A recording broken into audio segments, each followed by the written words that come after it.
Hi, I wrote something for you guys. So here it is. I get a lot of letters from young men who are really good. They're good guys and they want a great life and they want a great family and they want to try hard and have pride and have respect. And they don't really know how to get there. They see me with my family and they want advice. So here it is. As honest and hopefully valuable as I can be for you. I used to do a joke where I said, women have more economic value than men.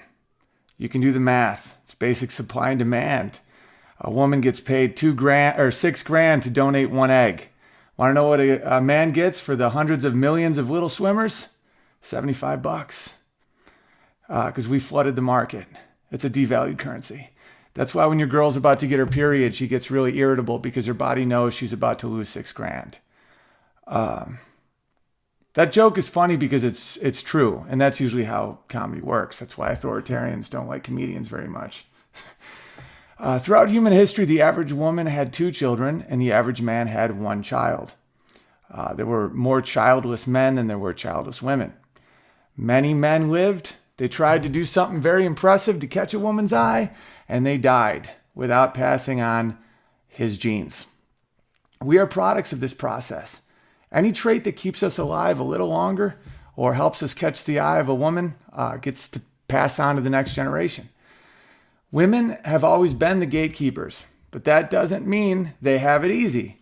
Heavy is the head that wears the crown. They hold the egg, the flag, the source of all future life. So they are in constant state of threat. Everywhere they look, people want to put something inside of them. That's terrifying. That's why, above all things, long term, the thing a woman wants most in a man is to make them feel safe.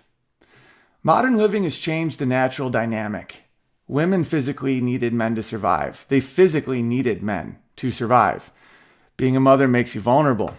So they needed the best, the strongest, the bravest man that also wouldn't go crazy and kill them. And men, so ecstatic that they were one of the fortunate ones who actually got chosen by a woman to have a family, would run into war, they'd dig down a coal mine, and they would gladly listen to the screams of their babies all night long with a smile on their face, knowing that his little swimmers, his traits made it to the next level, the arena of champions. Nowadays, women don't need men for survival with the welfare state, the advantages in employment. There's no conquering hordes these days. They have birth control and a lethal amount of calories. Women don't need men the way they once did. And in response, men are devolving into indoor cats. Men, with their never-ending and technologically expanding access to pornography, simulated heroes' journeys of video games, and no social or economic benefit to having a family of their own. They don't really need women either. But the thing is, they do. And women do as well. At 37, I've witnessed how this plays out. Women are fed a load of lies that empowerment comes from their wage and promiscuity. And men are a group to be mocked in commercials. Even he can do it. And by the time they realize they're missing something in their life, something profound, something they need, it's too late. You can watch a single woman go from literally laughing at good-hearted men asking them for a relationship to groveling for not good men on dating apps only to get unsolicited pictures of gross men's genitalia as these creeps chum the water for desperation. It does not end well, ladies and gentlemen. Doesn't pan out great for the dudes either. Men lose their ambition, their will, their ethics, their pride. They let themselves get unhealthy. They make just enough money to pay their bills, to keep the porn and the video games flowing, to trick their brains into thinking they're champions. And before they know it, life has passed them by. I get letters from young men all the time telling me they want a family, they want a good woman, and they want to be good men. So my advice is try hard. All of these false realities can whisper in a woman's ear. You don't need anyone. Equality means 60-hour work weeks at a job you hate, $400 jeans with holes in them. And they can get caught in the current of a lazy river of purses and parties, but they don't really want that. Their instincts don't want that. They want to be loved, desired, and respected by a great man and needed by healthy children. There's no tricking women into getting what you want. It has to be real. Tricks only work for a short amount of time. Some dudes will say to me, "That's great advice, Owen. You're 6'7". You play classical piano and you're professionally funny." Yeah, well, none of that matters. That works short term. I'm genetically in a small group of men that gets lots and lots of offers from women throughout their life for sex. Yay. It was oddly emasculating. It's weird how having a one-night stand with a woman who only wants to have sex with you makes a normally cool man say stuff like, but what are you doing for Christmas? Should we shop for car insurance together? I mean, we'll get a discount. My parents were both virgins when they were married, and all of my childhood and teen years were very awkward. So I didn't know how to handle it when the traits that were always mocked by women in me became so intensely desired literally overnight. I went from ogre to tall and gay piano fairy to romantic in literally a week. Women want to sleep with guys like that, but it's comparable to McDonald's. You want it really bad and then realize it doesn't satisfy your hunger. It just makes you feel kind of full and pretty sad. I met my wife walking our dogs. The thing she's always wanted out of a man was a good father to her children, her future children. She didn't have any children when I met her, but knowing what I know now about her, that would not have stopped me. Her biological dad wasn't a good man, and she wanted a good man for her family. That's what she wanted, and that's what changed my life for the better. The thing that makes a woman love you, not just want you, is being good. Not weak, not emasculated, not falsely charitable or overly nice for a week as you hide your dark side. Actually good. And I was a pretty good guy, but she pulled the best out of me, and every day I try to be the best kind of me, the one that she will be proud of, the one that she loves. Female smut is 50 Shades of Grey, a billionaire violent sex addict, sadist. Might as well be called 50 Counts of Rape. It's fairly terrifying. Highest selling book of all time.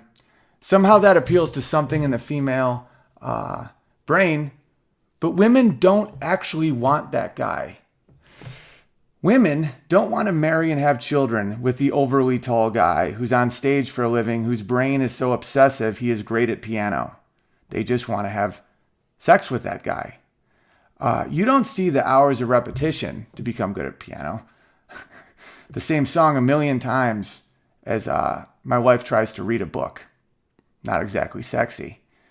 The bad back and ill-fitting clothing that comes from my height, and what I'm guessing a shorter lifespan, seeing as I've never seen anyone my height 80. The constant frustration at the hypocrisy and irony and overall stupidity of people from being funny is not always fun for her to be around. Touring for a living is a horrible job to be a father and a husband. Nothing about my short-term allures works for anything meaningful.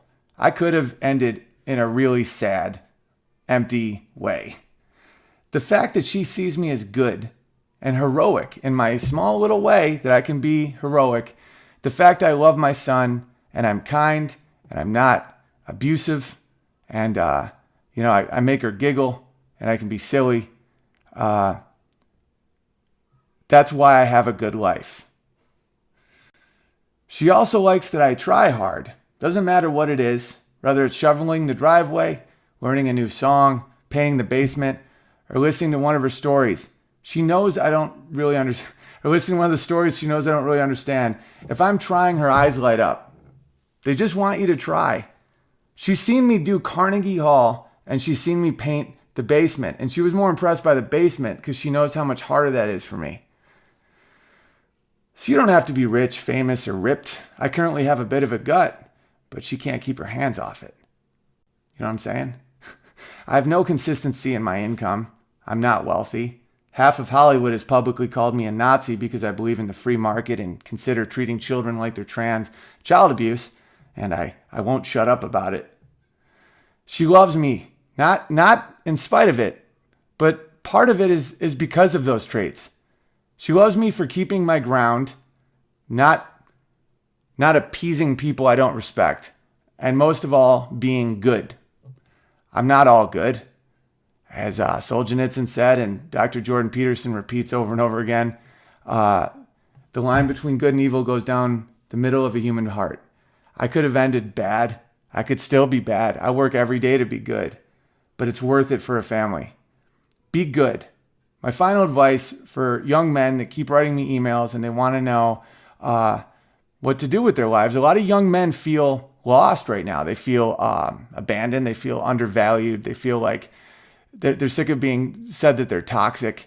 You know, the school system isn't designed for men. Men are physical. They learn with their hands. You know, I had a trainer in Hollywood who's now legitimately my top 3 best friends because I used to call him my shrink. I've never worked well with shrinks. I've went to 2 shrinks and I love both. Well, one I don't even remember, and the other one's a really good guy, but that doesn't do it for me. I need to physically move heavy things, and I cry with my sweat, and that's how I get through problems, and that's how a lot of men get through problems. And the school system is not designed for men, and they're emasculating men, and they make us feel like we're not needed or wanted. They turn on a commercial, it's like even dad can do it. You know, the guy that works all the time. I kind of got off track, but the people that write to me, I just want you to know the future isn't bleak. It's great. You just have to try. And I believe in you guys, you know, because you can't fight DNA.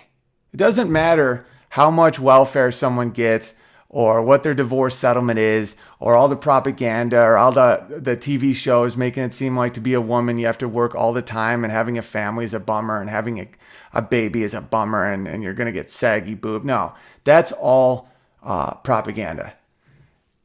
You can't fight our DNA. And that's the DNA that's been forming inside of us for longer than we can imagine tells women that to be completed by a good, strong man that will love and respect them. And the DNA telling men to impress the hell every day of their life out of that woman who has chosen them. I hope that helps. The future's bright, and I love you guys, and I'm rooting for you guys.